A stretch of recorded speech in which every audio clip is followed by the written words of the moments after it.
Let's open our Bibles.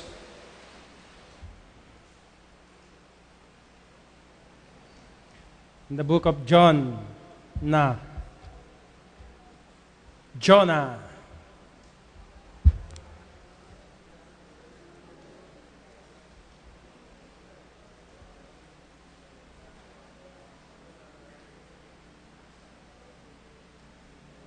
Our theme for this month is about "Here am I, Lord, send me."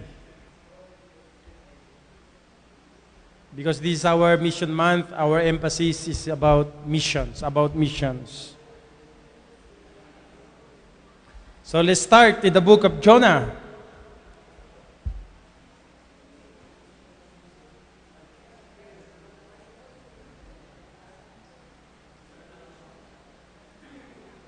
Gulo, no?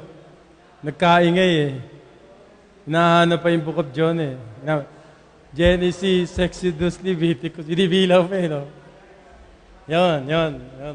Nasa Zechariah na. Yan. Jonah, Micah, Nahum. Kaya nga kinakanta palagi yan, di ba? Para memorize yun na yung books of the Bible.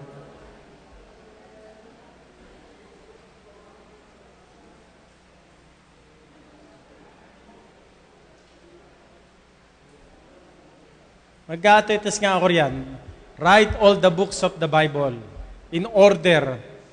Right spelling. Sige, ayaw nyo kabisiduhin ha. Next Sunday, Bible quiz natin, books of the Bible. Walang maling spelling ha. Ang lahat ng babagsak, kailangan perfect, 66 books. Bawal magdagdag, bawal sumobra. Walang maling spelling. 66 books ha. Dapat kabisado ninyo. So lahat ng hindi makaka-memorize at makapagsusulat, may mali lang kayong isang letra, may mali kayong isa. Bagsak. Kailangan perfect. Okay? Okay. Next Sunday yan. Next Sunday. Kung di darating ang Panginoon, magte-test tayo. Para pagka Jonah, ganun kaagad eh, no? Parang si Dan Velasco, pagbukas na ganun, Jonah eh. Ang hirap. Yung kaagad eh, no? Diretso. Hindi ka nag-struggle man lang pagbabasa. Delikado nga lang yan, pagka nagbukas ka, hinahanap mo kung ano ituro ko, yun. Eh, naturo niya. Ayan o. And Judas hung himself. O, bawal yun, ano? Baka bigti tayo niyan. Jonah chapter 1. Nakita niyo na? Bro, yun naubos oras natin kahanap. Jonah chapter 1, verses 1 to 3. Let's read together. Jonah chapter 1, verses 1 to 3. All together, go. Now the word of the Lord came unto Jonah, the son of Amittai, saying, Arise, go to... Mali. Arise, go to Nineveh. Hindi Nineveh. Dito lang. Ayan, mga slongis kayo. Dito. Yan. One more time. Oh, mukha tayo hindi talaga. Okay. Verse 2, go. Arise, go to Nineveh, the great city, and cry against it, for their wickedness is come up before me. But Jonah rose up to flee unto Tarshish from the presence of the Lord, and went down to Joppa. And he found a ship going to Tarshish.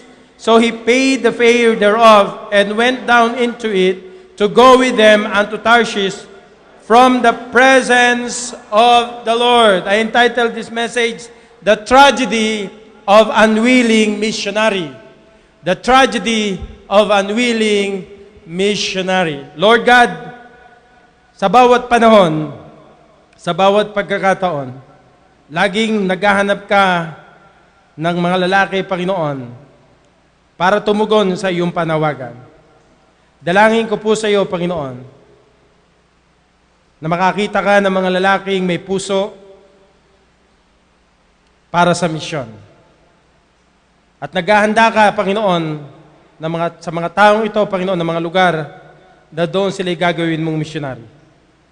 Dalangin ko lang po, anuman pong mga struggle, anuman pong mga hadlang, anuman pong mga kabigatan, anuman pong maging dahilan namin, ang mangibabaw, Panginoon, ang iyong panawagan. Sapagkat yun naman po, Panginoon, ang pinakapuso mo. You are the first missionary. You gave your very own Son, the Lord Jesus Christ, to us. That's why, Lord, the very existence and purpose of this church is to challenge the people of God to be prepared and to be equipped for the ministry, and in the future, Lord, you are going to call them into the mission field. Lord, I pray na pagmatuloy ka maglagay ng mga damdamin ng desire sa bawat isang gustong magpagamit in another level ng kanyang buhay. In Jesus' name I pray. Amen. Please be seated. The tragedy of unwilling missionary. Alam natin, Israel was very known as a chosen nation of God. They were called a nation of missionaries. They were chosen by God to proclaim God's truth to the world. And that is the design of God. How He will be able to reach the world. How He's going to call a nation, He's going to call somebody who will proclaim the name of God, the truth of God's Word. Di niyo, ganun kabuti ang Panginoon. He wants His name to be known. He wants His name to be worshipped. He wants His truth to be known by the whole world. And from that nation, the Lord called a very special man who were prophets to speak the message of God, not only to Israel, but also to other nations as well. So, the nation of Israel must live according to the truth, and Israel must be able to speak the truth. Dalawa, dapat yung kanilang lifestyle o yung pamumuhay nila maayos, at the same time, they need to tell the truth. So, it should go together. Hindi mo pwedeng maayos ang buhay mo, parang Christian, maganda nga testimony mo, hindi ka naman nag-share ng gospel. Diba? Kasi sinasabi mo, maliligtas naman sila sa pamamagitan ng maganda kong buhay. No. Hindi maliligtas ang tao sa pamamagitan ng maganda mong buhay. Maliligtas ang tao sa Ebanghelyo ni Kristo. Sa pag-share mo. Diba? They may be impressed. You may influence them. But they cannot be saved by your having a good behavior or having a good lifestyle. Pwedeng sabihin natin, hanapin nila ang Diyos sa pamagitan ng buhay. It can help, but it cannot save a person sa pamagitan lang ng magandang buhay. Kinakailangan mong speak ang truth. Kaya pinili ng Diyos ang Israel as a chosen nation para mangaral sa katotohanan, hindi lang sa Israel, sa buong bansa. And from that nation, pumili siya ng mga propeta, mga very special individual, para po mangaral ng mensahe sa Israel at sa ibang bansa. Para po mapanatili ng Diyos ang purity, ang holiness, ang righteousness, kinakailangan niya ma-maintain yung testimony niya na siya'y patuloy na tumatawag, nagpapadala ng mga special men of God para i-speak ang truth at magbigay ng judgment, mag-preach ng kasalanan, mag-preach about repentance, mag-preach about the coming kingdom, mag-preach about sa truthfulness ng Panginoon. So lahat ng mga propeta ng Panginoon, they have a special direction from God.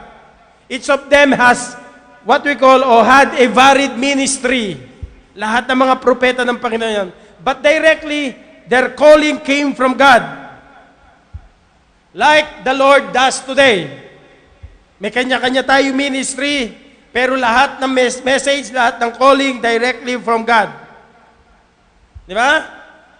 Hindi nga lang katulad noon yung kanilang how God called them, di ba, visible. Sa atin God speak and called people through the written word. Yung salita po ng Panginoon. They receive revelations, they receive visions, they receive voices from heaven. God never do that anymore. God speaks and calls men and women in the ministry through the written word. Ang Biblia na lang po. Hindi natin kailangan humingi ng signs. Hindi natin kailangan humingi ng mga visions, ng mga dreams, sapagkat kompleto na ho yung Bible. So, importante po na ang Panginoon, mula noon hanggang ngayon, hindi tumitigil ang Diyos ng pagtawag ng mga missionary. Kung kami tinawag na mag-asawa dito sa Marilao, I believe mayroon mga lalaki at babaeng tatawagin ng Panginoon sa inyo sa mission at mission field. And one of these days, your children might be called in the mission field, or either local or foreign. Why? That is in the Bible. That is the desire of God. O mahirap naman, lahat tayo nandito lang sa church. Di ba? Dapat mayroong magpapastor.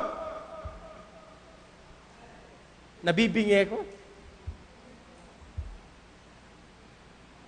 Wala yata nakakarinig sa akin. Dapat to mayroon nung tatawagin ng Panginoon sa church na to. Dapat to mayroong magpapastor. Dapat to mayroong magiging missionary. The health of the church, the growth of the church, cannot be measured sa seating capacity. How can you measure the success of the church? If not in the seating capacity, it is through sending capacity. Yun ang talagang growth ng church. Yun ang talagang success ng church. Sabi nga natin, a leader without a successor is a failure. A church without a missionary is a failure. Right? A father who don't have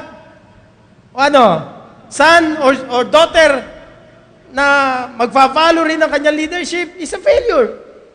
Ganun din ho sa family. Ang church cannot be successful without sending local and foreign missionaries.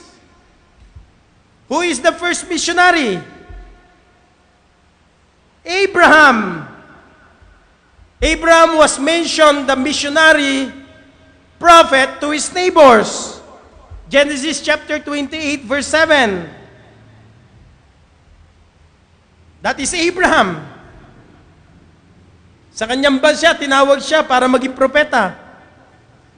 And also to his neighbors.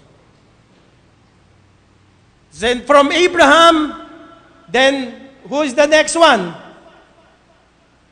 Moses.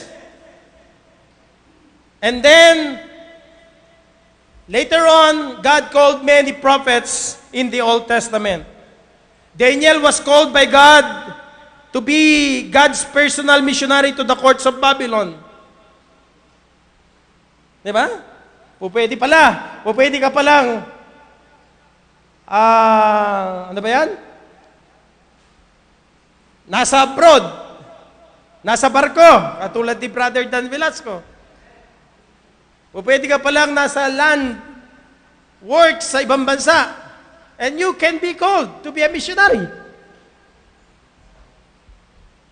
Pastor, hindi naman ako tinatawag ng Panginoon. Tinatawag ako ng asawa ko. Tinatawag ako ng pangangailangan. Marami akong pangangailangan. Kaya minsan, hindi natin marinig ang tinig ng Panginoon. Ang dami nating nakaharang, no? Ang dami nating mga fears sa buhay. Ang dami nating mga doubts sa buhay. So anywhere, everywhere, the Lord is putting special men of God to be a missionary. So God has always His prophets. Amen?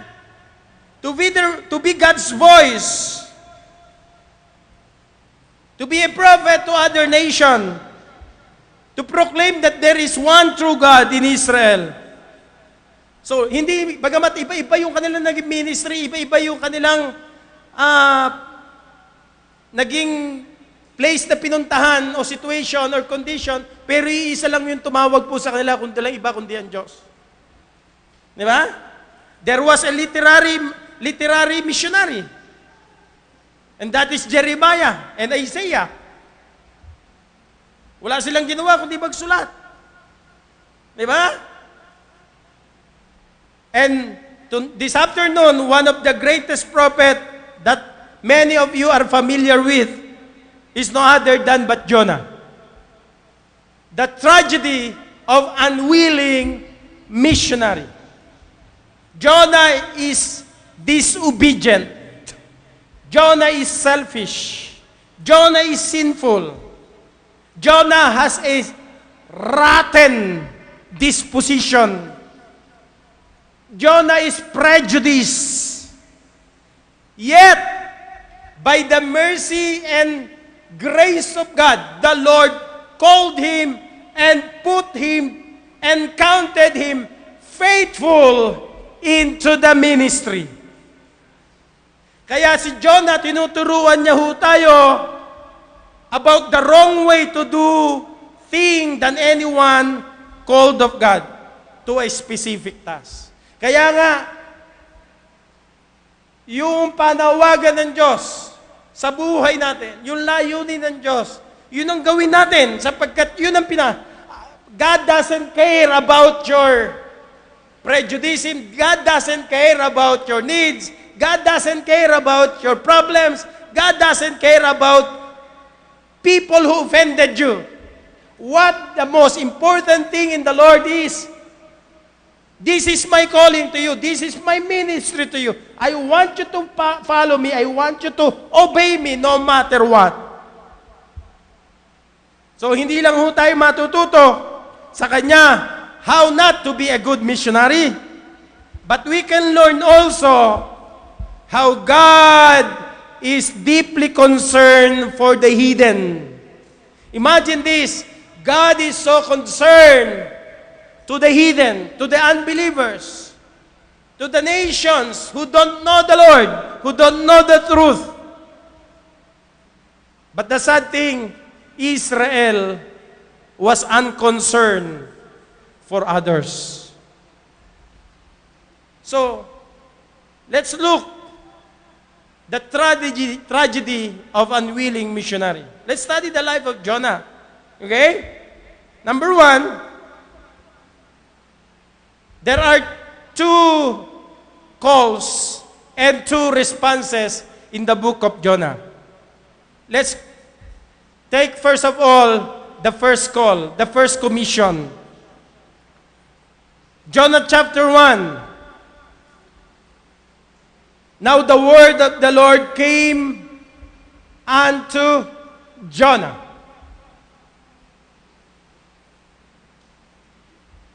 Hindi ho, katulad dito. Di ba? Written word, nababasa natin, God can speak to you. Sa kanila, audibly, they can hear the small voice of God. Verbally, sabi ng Bible, the word of the Lord came unto Jonah. O paano naman tayo tatawagin ng Panginoon? God speak through His word, through His written word. Jonah means dove. Meaning, he is a messenger of what? Peace. Pero yung personality niya, extreme. Opposite sa kanyang gustong gawin. Diba? So the word of the Lord came unto Jonah. It means the Lord is calling him. Diba? The Lord knew his name. The Lord knew his family background. During this time, Israel has been under attack by the Assyrians and Nineveh. Nineveh was also the Assyrian people. Kaya ho, ang Nineveh sa ka-Assyrian is the epitome of Israel hatred. Kinapuputan nila itong bansang ito. They despise these people. They hate their place because Assyrian people has been and will always be their enemy. And during this time, Assyria was growing giant, powerful nation to the east. Remember, and God called Jonah. Ano? God speaks to Jonah. Hindi ang church ang tumatawag. Hindi ang pastor ang tumatawag. Hindi parents ang tumatawag. Hindi pastor ang tumatawag. If God speaks and calls Jonah, God can speak and call you today. Because we have a written word. Look at verse 2. God said, alam din ng Panginoon where Jonah will be sent. Arise, go to Nineveh, that great city, and cry against it, for their wickedness is come up before me. The Lord knew also that the Assyrians are not good people. They are cruel. Di ba? Tingnan nyo yung sa Egypt, sa Assyria ba yun? O sa yung chemical warfare? Yung mga bata, nakita mo, naninigas na gano'n? Sa Middle East? Yung palad pa yung mga asawa na nasa Middle East, maayos sila, no? Imagine that.